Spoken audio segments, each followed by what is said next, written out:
الله الله الله الله الله.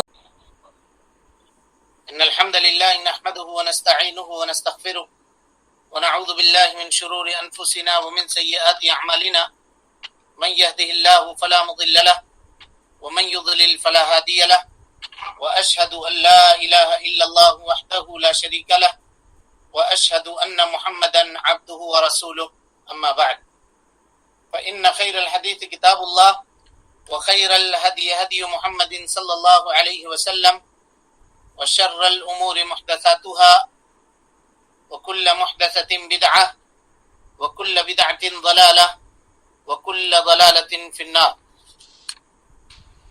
محترم حاضرین، سامعین و سامعات، ناظرین و ناظرات، چند دنوں کے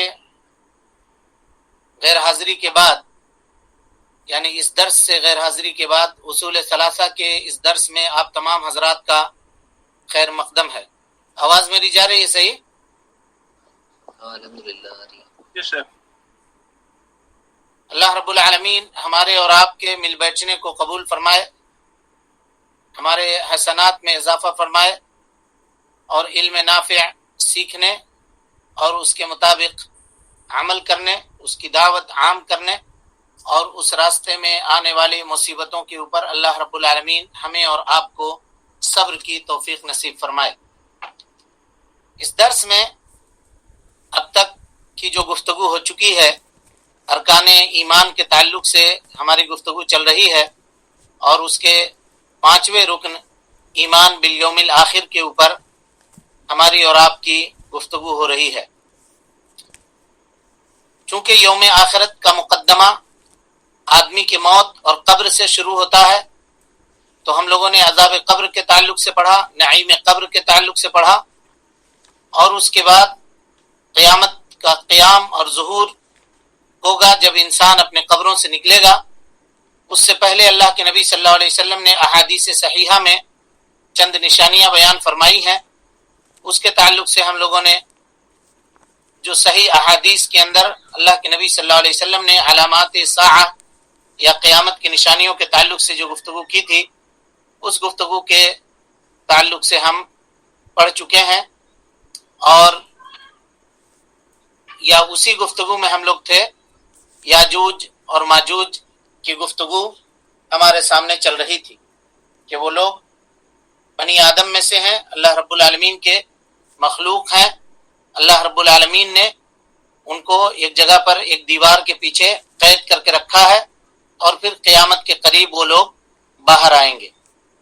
اللہ رب العالمین حضرت عیسیٰ علیہ السلام کو یہ حکم دے گا کہ آپ مومن بندوں کو لے کر کے طور پہاڑی کے اوپر چلے جائیے. اس سے یہ استدلال کیا تھا کہ مومنوں کو یہ سمجھنا چاہیے، علماء نے یہ استدلال کیا ہے کہ اگر کسی قوم سے بھیڑنے کی طاقت ان کے پاس موجود نہیں ہے تو اس وقت اپنے جان اور مال کی حفاظت کے جو وسائل ہو سکتے ہیں، ایک مومن کو چاہیے کہ وہ ان وسائل کو اختیار کرے. بہرحال اس کے بعد یہ یاجوج اور ماجوج بیت المقدس پہنچیں گے، اور وہاں جانے کے بعد یہ لوگ کہیں گے کہ ہم نے تو زمین والوں کو مار دیا، ختم کر دیا، اب آسمان والوں کو یا آسمان والے کو ہم لوگوں کو مارنا ہے. وہ تیر چلائیں گے آسمان کی طرف یا اپنے نیزے کو آسمان کی طرف اچھالیں گے. اللہ رب العالمین نیزے میں خون لگا کر کے زمین کے اوپر گرائے گا، اور وہ لوگ یہ سمجھیں گے کہ اب ہم نے آسمان والے کو بھی مار دیا ہے، آسمان والے کو بھی ختم کر دیا ہے. حضرت عیسیٰ علیہ السلام جس جگہ پر مومنوں کو لے کر کے ہوں گے، وہ حصار اور ان کی بندش اتنی سخت ہوگی کہ اللہ کے نبی صلی اللہ علیہ وسلم نے فرمایا کہ اگر کسی کے پاس بیل کا ایک سر ہوگا تو وہ بیل کا ایک سر اس کے پاس ہمارے پاس، یعنی وہ ان کے نزدیک یا ان کے مقابلے میں ہمارے نزدیک جو سب سے قیمتی مال ہے وہ اس مال کے برابر ہوگا، یا اس مال سے بھی بہتر اور اچھا ہوگا. اتنا سخت اور اتنا مضبوط حصار کے اندر وہ لوگ گھرے ہوئے ہوں گے، اتنی سخت پہرہ داری کے اندر وہ لوگ گھرے ہوئے ہوں گے کہ کہیں اتر کر جا بھی نہیں سکتے ہیں، کہیں چل کے نکل بھی نہیں سکتے ہیں. یہ معاملہ ان کے ساتھ ہوگا. اب اسی اسنا میں، اسی درمیان میں حضرت عیسیٰ علیہ السلام اللہ رب العالمین سے دعا کریں گے کہ اللہ رب العالمین ہم کو چھٹکارا دے. ہم نے یہ کہا تھا کہ ہم لوگ بھی حصار میں تھے، گھرے ہوئے تھے، اور اب بھی اس کا خطرہ، بیماری کا خطرہ منڈلا رہا ہے. طرح طرح کی باتیں میڈیا میں کی جا رہی ہیں کہ تھرڈ ویو آ رہا ہے، فلاں آ رہا ہے، پھر لاک ڈاؤن ہوگا، یہ ہوگا. ان تمام مصیبتوں سے اگر آدمی نجات حاصل کرنا چاہتا ہے اور ان تمام حصار سے، لاک ڈاؤن سے چھٹکارا چاہتا ہے، تو چاہیے کہ وہ اللہ رب العالمین سے دعا کرے، اللہ رب العالمین سے گریزاری کرے، اللہ رب العالمین کے وہ جانب واپس پلٹنے کی کوشش کرے، اور اللہ رب العالمین سے یہ طلب کرے، یہ دعا کرے، یہ مانگے کہ اللہ رب العالمین اس مصیبت کو، اس پریشانی کو ہم لوگوں سے، پورے دنیا والوں سے عموماً اور مسلمانوں سے خصوصاً، اللہ رب العالمین اس پریشانی کو دور کر دے. چنانچہ حضرت عیسیٰ علیہ السلام جب دعا کریں گے تو حضرت عیسیٰ کے دعا کے نتیجے میں اللہ رب العالمین یاجوج اور ماجوج کے گردن میں یا ان کے کندھے میں کوئی کیڑا پیدا کرے گا، جو کیڑا عام طور پہ اونٹ کے ناک کے اندر ہوا کرتا ہے. وہ کیڑا پیدا ہوگا اور اس کے بعد وہ زخم بنے گا، اور زخم بننے کے بعد وہ لوگ ایک مرتبہ، سارے کے سارے لوگ، جیسے ایک آدمی کی موت ہوئی ہو اسی طرح سے یہ سارے کے سارے لوگ مر جائیں گے. زمین ان کے لاش سے اور زمین ان کے مردوں سے، مردے جسم سے پوری طرح سے پٹ جائے گی، پوری طرح سے بھر جائے گی. اب جو لوگ وہاں حصار میں موجود ہوں گے، اس بندش میں وہاں جو لوگ موجود ہوں گے، ان میں سے کوئی شخص کہے گا کسی سے کہ کون آدمی ایسا ہے جو ہم لوگوں کے پاس سے نکلے اور نکلنے کے بعد ہمارے دشمنوں کی خبر لا کر کے ہم کو دے کہ یہ جو دشمن روئے زمین پہ آئے ہوئے تھے، یہ لوگ، ان لوگوں کی حالت کیسی ہے، یہ لوگ موجود ہیں یا نہیں ہیں. تو ایک شخص نکلے گا اور نکلنے کے بعد وہ دیکھے گا کہ سارے کے سارے لوگ زمین کے اوپر مرے پڑے ہوئے ہیں، تو وہ لوگوں کو پکارے گا اور کہے گا کہ اے لوگوں خوش ہو جاؤ، اللہ رب العالمین نے تمہارے دشمن کو ہلاک کر دیا ہے. اور اس کے بعد حضرت عیسیٰ علیہ السلام اور ان کے اصحاب، یہ سارے کے سارے لوگ زمین پر اتریں گے، پہاڑی سے نیچے آئیں گے. ایک جگہ بھی، یعنی موضع شبر کا لفظ ہے، یعنی ایک بالشت زمین بھی خالی نہیں ہوگی جہاں پہ ان کی لاش موجود نہ ہو، بھری ہوئی ہوگی. کہاں چلیں، کیا کریں، کچھ سمجھ میں نہیں آئے گا. پھر اس کے بعد حضرت عیسیٰ علیہ السلام دعا کریں گے تو اللہ رب العالمین ایک پرندے کو بھیجے گا، جس پرندے کی گردن جو ہے اونٹ کے گردنوں کی طرح سے ہوگی، اور اس کے بعد یہ پرندہ ان لوگوں کو اٹھا کر کے لے جا کر جہاں چاہے گا، جہاں اللہ رب العالمین چاہے گا، یا جہاں اللہ رب العالمین ان کو حکم دے گا، ان کے لاشوں کو وہ پرندے اٹھا کر کے لے جا کر کے وہاں پہ ڈال دیں گے. اور اس کے بعد اللہ رب العالمین آسمان سے بارش برسائے گا، ایسی بارش جو کوئی چھت اس بارش کو روک نہیں سکے گی. یعنی کوئی بھی گھر، کوئی بھی مکان، کوئی بھی جگہ ایسا نہیں ہوگا جو اس بارش کو روک سکے. یعنی پوری زمین کے اوپر اللہ رب العالمین کی وہ بارش نازل ہوگی، اور اللہ تعالی ان کے جسم کے ٹکڑوں سے یا ان کے جو گندگی سے اس پورے زمین کو پوری طرح سے صاف کر دے گا. نبی صلی اللہ علیہ وسلم نے فرمایا کہ انہا بیضاء نقیہ، ایک دم زمین صاف ستھری ہو جائے گی، آئینے کی طرح چمکنے لگے گی یہ پوری کی پوری زمین. اور اس وقت جو لوگوں کے جانور ہوں گے، جو ان کے مواشی ہوں گے، وہ یاجوج اور ماجوج کا گوشت کھا کر کے مضبوط ہو جائیں گے اور موٹے تازے ہو جائیں گے پورے طرح سے. تو اس طرح سے اللہ رب العالمین حضرت عیسیٰ علیہ السلام اور ان کے ماننے والے، ان کے فالوورز مومنین کو اس وقت اللہ رب العالمین یاجوج اور ماجوج کے اس فتنے سے، اس مصیبت سے نجات دے گا. اس کے بعد میرے بھائیوں، قیامت کے نشانیوں میں سے ایک عظیم نشانی سورج کا مشرق سے طلوع نہ ہو کر کے مغرب سے طلوع ہونا. یعنی جہاں سورج آج ڈوبتا ہے، سورج وہیں سے نکلے گا. یہ اللہ رب العالمین کی عظیم قدرت ہے. دیکھیے کیسی قدرت ہے اللہ رب العالمین کے پاس، کیسا پاور ہے اور کیسی طاقت ہے اللہ رب العالمین کی، اس کی اندازہ لگائیں. یہی وہ معاملہ تھا جس کے ذریعے سے حضرت ابراہیم علیہ السلام نے نمرود کو چیلنج کیا تھا. یاد ہے واقعہ آپ لوگوں کو؟ کسی کو یاد ہے یہ واقعہ؟ جی الحمدللہ. جی ہاں. الم تر الی الذی حاج ابراہیم فی قومی فی ملکہ. ابراہیم علیہ الصلوۃ والسلام نے نمرود سے مکالمہ کیا، گفتگو کی، اور کہا ان اللہ یاتی بالشمس من المشرق فاتی بها من المغرب.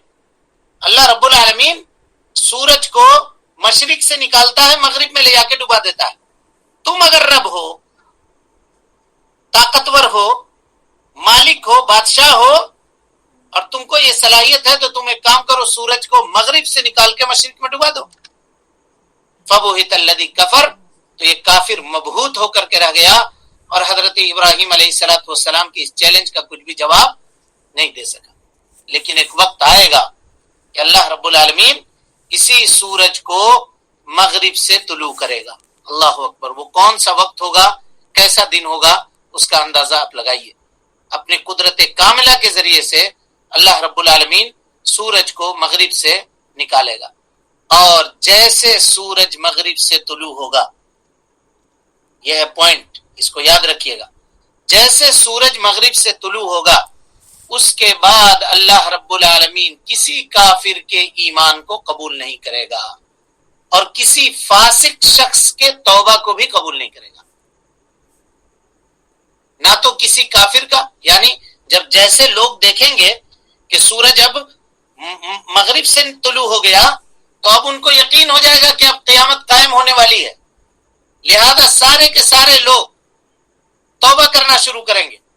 تو اللہ رب العالمین نہ تو کسی فاسق شخص کے توبہ کو قبول کرے گا اور نہ کسی کافر کے ایمان کو قبول کرے گا. اس وقت اگر کوئی کافر ایمان لائے گا تو اس کا ایمان بھی قابل قبول نہیں ہوگا، اور اسی طریقے سے کوئی فاسق اپنے گناہوں سے توبہ کرے گا تو اللہ رب العالمین اس کے توبہ کو بھی قبول نہیں کرے گا. اللہ تعالیٰ فرماتا ہے یوم یأتی بعد آیات ربک، اس دن آپ کے رب کی بعض آیتیں ظاہر ہوں گی.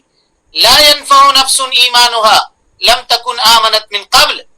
قرآن مجید کی آیت ہے کہ اس دن کسی بھی شخص کا ایمان، اس دن کا ایمان لانا فائدہ مند نہیں ہوگا اگر وہ پہلے سے مومن نہیں تھا. تو اگر وہ پہلے سے مومن نہیں تھا تو اس دن اس کا ایمان لانا کوئی بھی فائدہ اس کے لیے نہیں ہوگا. یعنی توبہ کا دروازہ یہیں سے بند کر دیا جائے گا، یہیں سے ختم کر دیا جائے گا.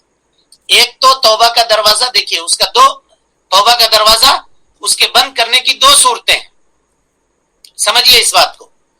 ایک تو انڈیویجول توبہ کا دروازہ بند ہوتا ہے ہر شخص کے لیے، اس کا وقت کیا ہے؟ کوئی بتا سکتا ہے؟ موت کا وقت، سکرات کا وقت. چنانچہ حضرت ابو ہریرہ رضی اللہ تعالیٰ عنہ کی روایت ہے ان اللہ لا يقبل توبۃ العبد، ان اللہ یقبل توبۃ العبد ما لم یغرغر. اللہ رب العالمین بندے کے توبہ کو قبول کرتا ہے جب تک وہ گرگرے کی حالت میں نہ پہنچ جائے، یعنی اس کی روح نکل کر کے حلق تک نہ پہنچ جائے. اس سے پہلے اگر کوئی بندہ توبہ کر لے تو اللہ رب العالمین اس کے توبہ کو قبول کرتا ہے. لیکن جیسے وہ گرگرے تک، نرخرے تک اس کی روح پہنچ گئی، اب وہ گرگرا رہا ہے یا گڑگڑاہٹ کی آواز اس کے جسم سے آ رہی ہے، روح نکلنے کی آواز میں لڑکھڑاہٹ پیدا ہو گئی، وہ کیا بول رہا ہے سمجھنے، سامنے کھڑے شخص کو بات سمجھ میں نہیں آ رہی ہے، تو اب وہ آدمی اگر توبہ کرے گا تو اللہ رب العالمین اس کے توبہ کو قبول نہیں کرے گا. یہ معاملہ انڈیویجول ہے، خاص ہے ہر شخص کے لیے، لیکن وہ معاملہ عام ہوگا. اس وقت کے موجود لوگوں میں سے کوئی آدمی سورج کے مشرق سے مغرب سے نکلنے کے بعد اگر توبہ کرنا چاہے گا تو اللہ رب العالمین اس کے توبہ کو قبول نہیں کرے گا.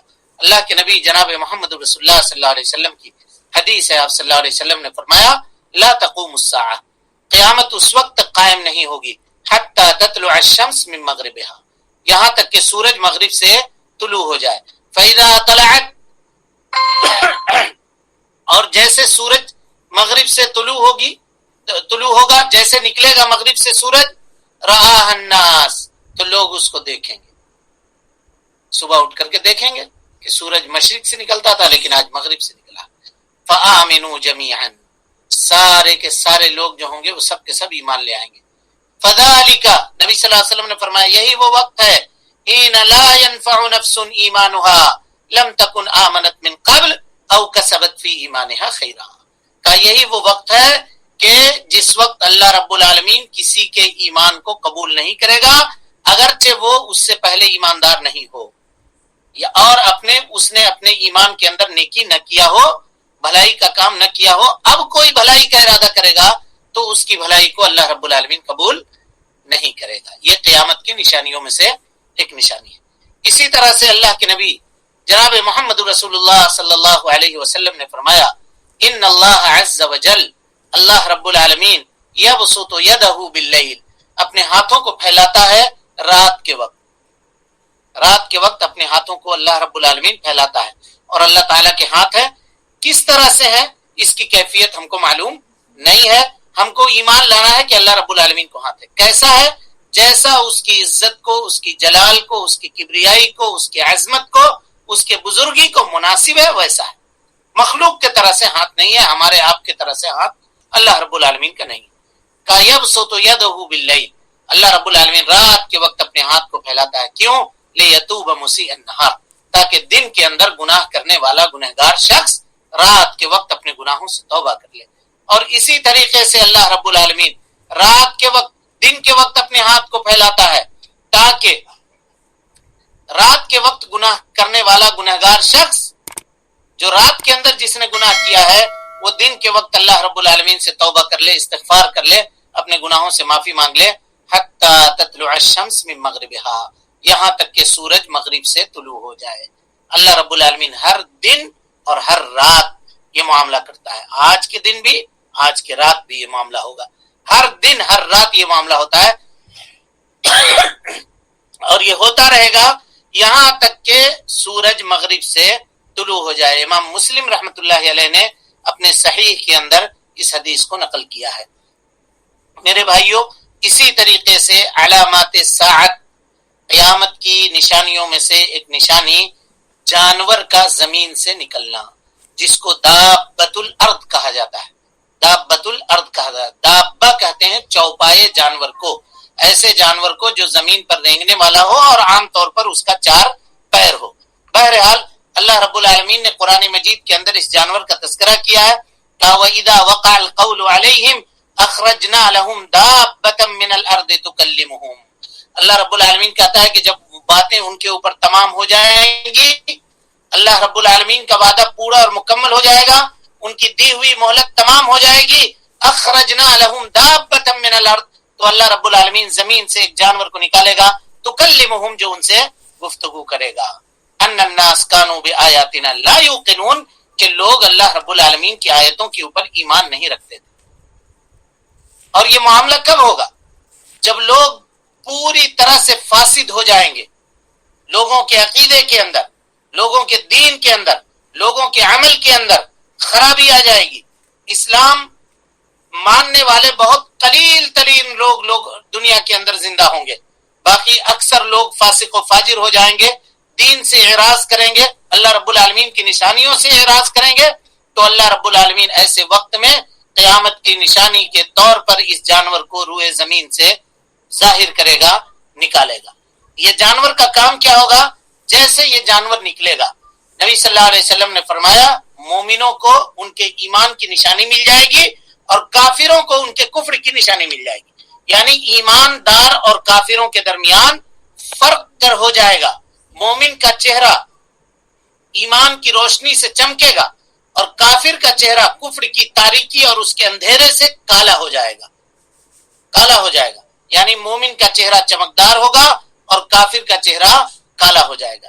اسی طریقے سے نبی صلی اللہ علیہ وسلم نے فرمایا کہ یہ جانور کافر کے ناک کے اندر نشانی ڈال دے گا، تسمہ علی انفہ، اس کے ناک کے اندر یہ نشانی ڈالے گا۔ بعض علماء نے کہا کہ ناک سے مراد پورا چہرہ ہے، اور عام طور پہ پیشانی ہے، تو کہا اس کی پیشانی میں کافر لکھ دیا جائے گا، بتا دیا جائے گا کہ یہ شخص کافر ہے، اللہ رب العالمین کی آیتوں کے اوپر ایمان لانے والا نہیں ہے۔ تو یہ دابۃ الارض کا معاملہ ہوا۔ اس کے بعد اللہ کے نبی صلی اللہ علیہ وسلم نے علامات ساعت اور قیامت کی نشانیوں میں سے ایک نشانی بیان فرمائی۔ آپ نے فرمایا کہ ایک آگ نکلے گی۔ یہ آگ کہاں سے نکلے گی؟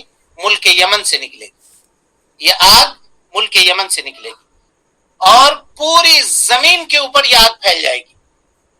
قعر عدن سے، عدن کی گھاٹیوں سے یہ آگ نکلے گی، عدن کی کھاڑی سے یہ آگ نکلے گی اور نکلنے کے بعد پوری زمین کے اوپر یہ آگ پھیل جائے گی۔ تسوق الناس الى ارض المحشر، اور یہی وہ آگ ہوگی جو لوگوں کو کھدیڑ کر کے، ہانک ہانک کر کے محشر، میدان محشر، ملک شام کی زمین میں لے جا کر کے جمع کر دے گی۔ فتجمعهم فیہا، نبی صلی اللہ علیہ وسلم نے فرمایا ملک شام میں لے جا کر کے پوری دنیا کے لوگوں کو جمع کر دے گی۔ نبی صلی اللہ علیہ وسلم نے فرمایا وَهَذَا الْحَشَرُ فِي الدُّنْيَا، اور یہ حشر دنیا کے اندر ہوگا، لوگوں کو اکٹھا کیا جائے گا۔ نبی صلی اللہ علیہ وسلم کی حدیث ہے یحشر الناس علی ثلاث طرائق، لوگوں کو 3 طریقے کے اوپر جمع کیا جاتا ہے۔ راغبین، یا تو رغبت کے ساتھ وہ جمع ہوتے ہیں، کسی چیز کی رغبت کے لیے جمع ہوتے ہیں۔ راہبین، یا کسی چیز کے خوف سے وہ جمع ہوتے ہیں۔ فرمایا کہ 2 لوگ اونٹ کے اوپر بیٹھ کر، 3 لوگ، 4 لوگ، 10 لوگ اونٹ کے اوپر بیٹھ کر کے آتے ہیں، جمع ہوتے ہیں، اور باقی جتنے کے جتنے لوگ ہوں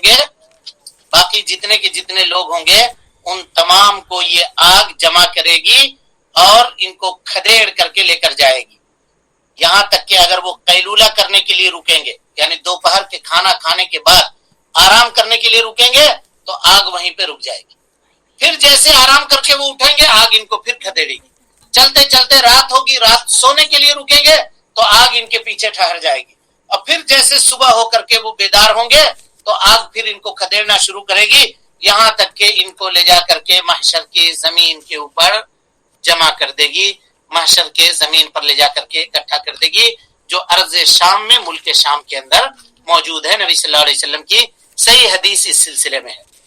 یہ چند علامات تھی، علامات ساعہ الکبریٰ جن کو کہا جاتا ہے، جن کے سلسلے میں اللہ کے نبی جناب محمد رسول اللہ صلی اللہ علیہ وسلم کی احادیث ثابت شدہ ہیں، اور آپ صلی اللہ علیہ وسلم کی صحیح احادیث اس باب کے اندر موجود ہیں۔ ہم لوگوں نے، سامعین و سامعات، ناظرین و ناظرات، ہم نے یہ کہا تھا کہ ایمان بالبعث یا ایمان بالیوم الآخر سے مراد ایمان بالبعث و مقدماتہ، اس کے مقدمے کے اوپر، یعنی مر کر کے زندہ ہونے سے کے بعد یا زندہ ہونے سے پہلے جو مقدمات ظاہر ہوں گے، جو نشانیاں ظاہر ہوں گی، ان نشانیوں کے تعلق سے ہم نے آپ کو بتایا تھا۔ تو یہی وہ نشانیاں ہیں جن کو مقدمات بعث کہتے ہیں، یہی وہ نشانیاں ہیں جن کو مقدمات بعث کہتے ہیں۔ اور اب آئیے بعث کا کیا معنی ہے یہ سمجھنے کی کوشش کرتے ہیں۔ یعنی یہ ساری نشانیاں ظاہر ہو جائیں گی، ظاہر ہو جانے کے بعد سور پھونکا جائے گا، سارے کے سارے لوگ مر جائیں گے، بے ہوش ہو جائیں گے، اور پھر اس کے بعد اللہ رب العالمین قبروں سے پھر مردوں کو اکٹھا کرے گا، جمع کرے گا ان کو۔ یہ مردوں کا جمع کیا جانا، اسی کو بعث کہا جاتا ہے۔ بعث کے معنی ہے مردوں کو زندہ کرنا۔ جب اللہ رب العالمین کے حکم سے سور میں پھونک مارا جائے گا دوسری مرتبہ، جس کو نفخہ ثانیہ کہا جاتا ہے، پہلی مرتبہ میں تو سب کے سب بے ہوش ہوں گے، یہ دوسری مرتبہ جب سور پھونکا جائے گا تو سارے کے سارے لوگ جمع ہو جائیں گے اللہ رب العالمین کے لیے، اس صفت کے اوپر جو صفت جناب محمد رسول اللہ صلی اللہ علیہ وسلم نے حدیث کے اندر بیان فرمائی ہے۔ آپ صلی اللہ علیہ وسلم نے فرمایا یحشر الناس یوم القیامہ، اللہ رب العالمین قیامت کے دن لوگوں کو جمع کرے گا، حفاتن، ننگے پیر، کوئی جوتا نہیں پہنے گا، کوئی چپل نہیں پہنا ہوا ہوگا، یعنی غیر متنعلین، کسی کے پاس بھی چپل نہیں ہوگا، جوتا نہیں ہوگا، عراتن، سب کے سب بغیر کپڑے کے ہوں گے، یعنی غیر مستترین، جسم کا کوئی حصہ کسی کا چھپا ہوا نہیں ہوگا، غرلن، اور سب کے سب بغیر ختنہ کیے ہوئے ہوں گے، فہم یعودون کما بدأ اللہ تبارک و تعالی، وہ سب کے سب بالکل جس طرح سے تخلیق کیے گئے تھے، اللہ رب العالمین نے جس طرح سے ان کو پیدا کیا تھا، اللہ رب العالمین دوبارہ ان کو ان کی اصل خلقت کی طرف لوٹا دے گا. یعنی ہر آدمی جو پیدا ہوتا ہے ننگے پیر ہوتا ہے، اسی طرح سے ننگے بدن ہوتا ہے، جو پیدا ہوتا ہے بغیر ختنہ کیا ہوا ہوتا ہے. تو اللہ رب العالمین لوگوں کو دوبارہ اسی طرح سے مبعوث کرے گا، دوبارہ ان کے قبروں سے اسی طرح سے ان کو اٹھائے گا. اسی طرح اسی کو اللہ رب العالمین نے قرآن مجید کے اندر بیان فرمایا، کہا کما بدأنا اول خلق نعیدہ، جس طرح سے ہم نے انسان کی تخلیق پہلی مرتبہ کی تھی، اول خلق پہلی مرتبہ جس طرح سے اس کو بنایا تھا، نعیدہ ہم اس کو دوبارہ پلٹا دیں گے. وعدن علینا، اللہ تعالیٰ کہتا ہے کہ یہ ہمارا وعدہ ہے، انا کننا فاعلین، ایسا ہم کر کے رہیں گے، ایسا ہم کر کے رہیں گے. اس چیز سے اللہ رب العالمین کو کوئی روکنے والا نہیں ہے. یعنی اللہ رب العالمین نے یہ وعدہ کیا ہوا ہے کہ ہم انسان جس طرح سے ہم نے انسان کو بنایا تھا ویسے ہی ہم دوبارہ اس کو قبر سے اٹھا کر کے کھڑا کر دیں گے. بعث کی حقیقت کیا ہے، کس طرح سے لوگ اپنے قبروں سے اٹھیں گے، اس سلسلے میں اللہ کے نبی جناب محمد رسول اللہ صلی اللہ علیہ وسلم نے فرمایا کہ اللہ رب العالمین بندوں کے جسموں کو ان کے قبروں کے اندر اکٹھا کرے گا، التی تحللت، جو مٹی ہو گئی ہوگی، پوری طرح سے ختم ہو گئی ہوگی. وَيُعِيدُهَا، پھر اللہ رب العالمین اس کو دوبارہ پلٹائے گا، لوٹائے گا، بِقُدْرَتِهِ كَمَا كَانَتْ، بالکل اسی طریقے سے جیسے وہ پہلی تھی. یعنی کوئی بوڑھا ہو کے مرا تھا تو بوڑھا ہو کر کے اٹھے گا، جوان مرا تھا جوان ہو کر کے اٹھے گا، بچپنے میں اس کی وفات آ گئی تھی، بچپنے میں اس کو دفن کیا گیا تھا، وہ بچہ ہو کر کے اٹھے گا. کہا یعید الارواح الیہا، اللہ رب العالمین روحوں کو ان کے جسموں کے جانب لوٹا دے گا. ویسوقہم الی محشرہم، اور سب کو سب ہکا کر کے میدان محشر کو سب کو ہکا کر کے اللہ رب العالمین میدان محشر کی طرف لے جائے گا، لفصل القضاء، تاکہ وہاں پر اللہ رب العالمین ان کے درمیان فیصلہ کرے. اللہ تعالیٰ فرماتا ہے وَضَرَبَ لَنَا مَثَلًا وَنَسِيَ خَلْقَهُ، لوگ میرے لیے مثال بیان کرتے ہیں، وَنَسِيَ خَلْقَهُ، اور اپنی تخلیق کو بھول جاتے ہیں. قَالَ مَنْ يُحْيِي الْعِظَامَ وَهِيَ رَمِيمٌ، اور یہ کہتے ہیں کہ کون ہڈیوں کو جمع کرے گا جبکہ وہ تو بوسیدہ ہو جائیں گی، ہڈیاں پاؤڈر ہو جائیں گی، ان کو کیڑے کھا جائیں گے، زمین میں مل کر کے مٹی ہو جائے گی، اس کو کون جمع کرے گا. قُلْ يُحْيِيهَا الَّذِي أَنْشَأَهَا أَوَّلَ مَرَّةٍ، کہیے اللہ کے نبی صلی اللہ علیہ وسلم ان ہڈیوں کو وہی زندہ کرے گا جس نے پہلی مرتبہ ان ہڈیوں کو بنایا تھا. وَهُوَ بِكُلِّ خَلْقٍ عَلِيمٌ، اور اللہ رب العالمین ہر خلقت کو جاننے والا ہے، ہر خلقت سے اللہ رب العالمین باخبر ہے. اب اس سلسلے میں حضرت حذیفہ ابن یمان رضی اللہ تعالیٰ عنہ کی ایک روایت ہے، یہیں پر ہم بات کو روکتے ہیں. آج جوائن ہونے میں انٹرنیٹ کی پرابلم کی وجہ سے 2-3 منٹ کی تاخیر ہو گئی. آپ تمام حضرات سے معذرت چاہتے ہیں. انشاءاللہ ہماری یہ کوشش رہے گی کہ آئندہ سے اس طرح کے معاملات نہ ہو سکیں. اللہ رب العالمین سے دعا ہے کہ اللہ تعالی ہمیں اور آپ کو حسن عمل کی توفیق دے، ہماری اصلاح فرمائے. اللہ رب العالمین ہم سب کو علم نافع سیکھنے، اس کے مطابق عمل کرنے، اور اللہ رب العالمین ہم سب سے مصیبتوں کو، پریشانیوں کو اللہ رب العالمین دور فرما دے. اللہ تعالی جو کچھ ہم سیکھیں اس کو ہمارے لیے علم نافع بنائے. جو کچھ ہم یہاں سیکھیں اللہ رب العالمین قیامت کے دن اس کو ہمارے اور آپ کے نجات کا ذریعہ بنائے. آمین. اقول قولی ھذا واستغفر اللہ لی ولکم ولسائر المسلمین من کل ذنب وخطیئۃ فاستغفروہ انہ کان للأوابین غفورا. ہاں، کسی کے پاس کوئی سوال ہے؟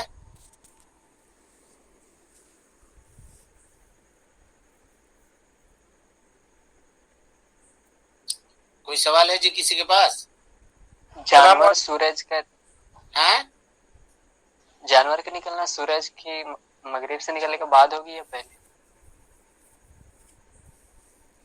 آواز نہیں آ رہی مفیز. جو جانور نکلے گی وہ سورج کا مغرب سے نکلنے کے بعد ہوگی یا پہلے ہوگی؟ اس کے بعد، میرے خیال سے اس کے بعد. جی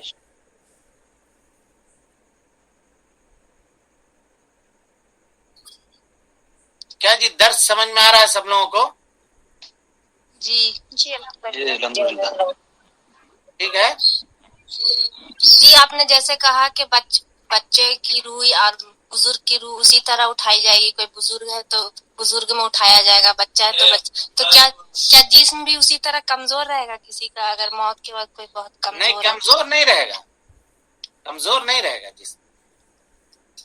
جسم کمزور نہیں رہے گا, چلے گا پھرے گا سب. اب تو جسم مضبوط ہی ہوگا.